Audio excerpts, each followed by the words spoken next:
next thing that we're going to cover is pages. Pages is a reasonably self-explanatory section where you put your pages. So homepage, about us, contacts, services, gallery.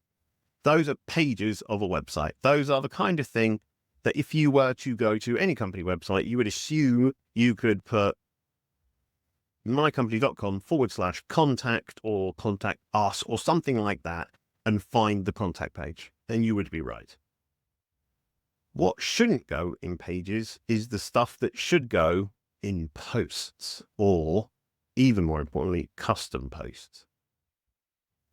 One of the things that you can tell takes a web designer from being someone who has figured out how to make websites to someone who has studied how to make websites is their use of pages versus posts. Page, like I've said, is something you would expect to just be a page of a website. So the home page, the about page, our services page, things like that, right?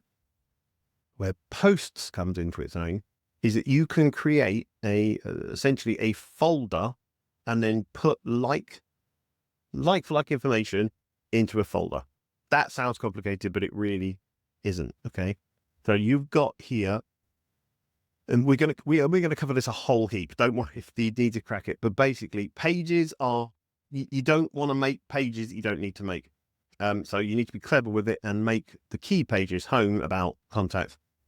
Then we're going to use various forms of posts. So not just this post. This is kind of the blog post, okay? The one that comes by default, because WordPress was originally designed as a blogging tool, okay? So its heritage is in blogging.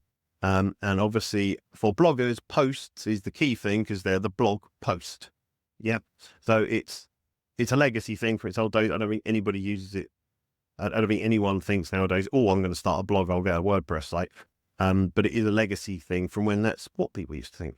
And therefore, posts is where you would put your blog post. And you can see here, there's one under Hello World. And this is the block editor, but this is a very informative post. Welcome to WordPress is your first post. Don't need it. So that's there by default because it's there when you first install WordPress. Okay. The things are moving on the screen and I'm not clicking. I have a magic mouse. I'm using a Mac. And my magic mouse basically means I can make gestures on it and it will go back or forwards. I'm going to try and stop doing that, which is tricky because it's a really cool thing. But yeah, so all I did was there, I went forward, I clicked, and this is the page I was looking at. And then when it suddenly disappeared again, it's because I basically went back. No, there was no magic there. It didn't do it by itself. But your posts is this section here of posts is where you put blog posts because that's where people used to put blog posts.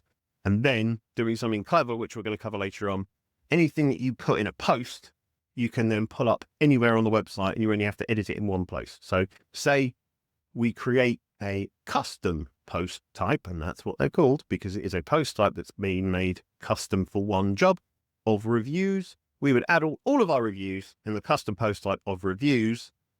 And then if you've got a banging review from Mr. Smith, you won't need to go through every single page and find, oh, where did I list all the reviews? So I need to change that over to Mr. Smith. No, you would go to the custom post type for reviews.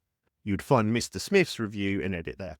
So for example, if we had blogs listed all over the website, we wouldn't have to go page to page to find Hello World and edit it. We would just come and find it here at Hello World, and then the website will edit it everywhere it needs to edit. That's the power of WordPress. And that is why it's a content management system, not just a web builder. You can build pages and you can build posts. And with those two working in fusion, as they would say around here, because I live in Norfolk, it will make everything work. Okay. So they'll work tangibly together in fusion to create this powerful, unlimitedly powerful software. It's not software, website. For those custom post types, okay, remember, we're on the front end. We want to get to the back end. So we're going to click up here to this. Posts are for putting groups data together. Media is for putting your images on and then adding an alt tag. And pages is where you create your pages, which we will come back to later, but we'll just do a quick one. Add a new page.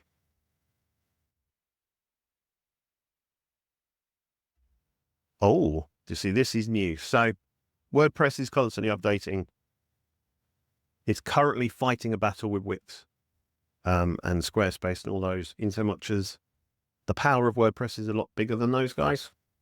However, it's hard to use. It's one of the reasons you're doing this course.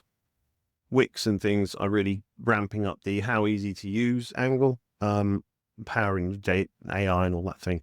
WordPress are really behind the times on that because it's been the big number one for so long, and it will continue to be the big number one. But they're only now just starting to get, hang on, people don't necessarily know what they're doing, so let's give them some really decent structure when they first start up. So if you get one of these pop-up things, it's the first time I've ever seen it, but it must be in the new version of WordPress, just kiss it goodbye, as my mum would say, get rid of it. So this is how WordPress looks as of July 2024.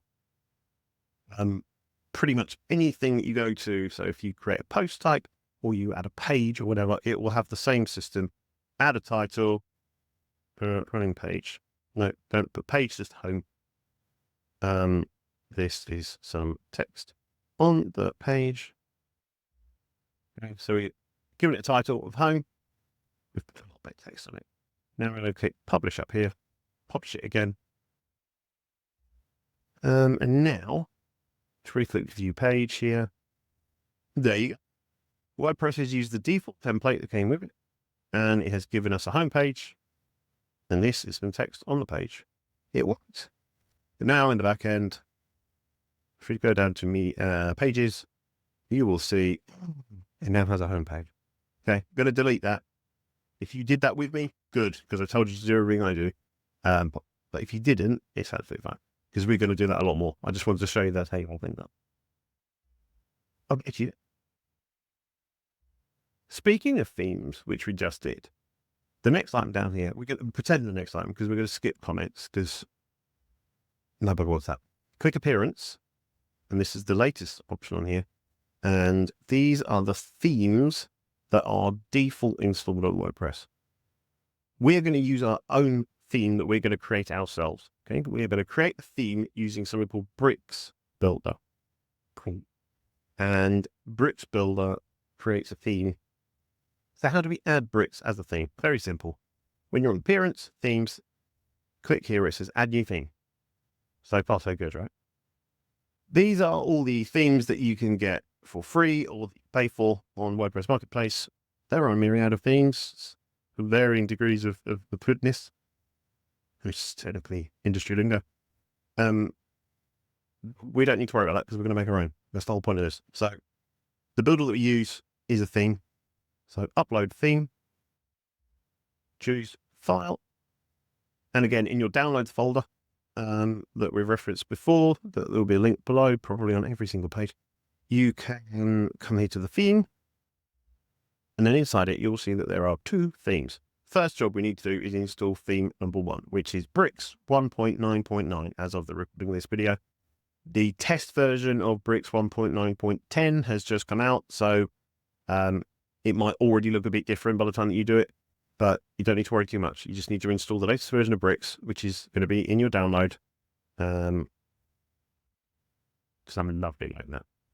Bricks, double click on it, click install now. Installing theme is done it all itself. Okay, so it's now installed Bricks, which is jolly lovely of it. Now if we click on themes, all Bricks is there. Should we activate the theme? No, we won't activate the theme. Bear with me. So we've now installed Bricks. As I just said, Bricks is constantly getting updated. There's always new versions of it coming out that have new tools, and some of them can break your site, or you might want to make changes to a little bit of it, and then you might want to make changes to a little bit of it, but then when you update it, it would overwrite those changes. So what we do to get around that problem is create something called a child theme.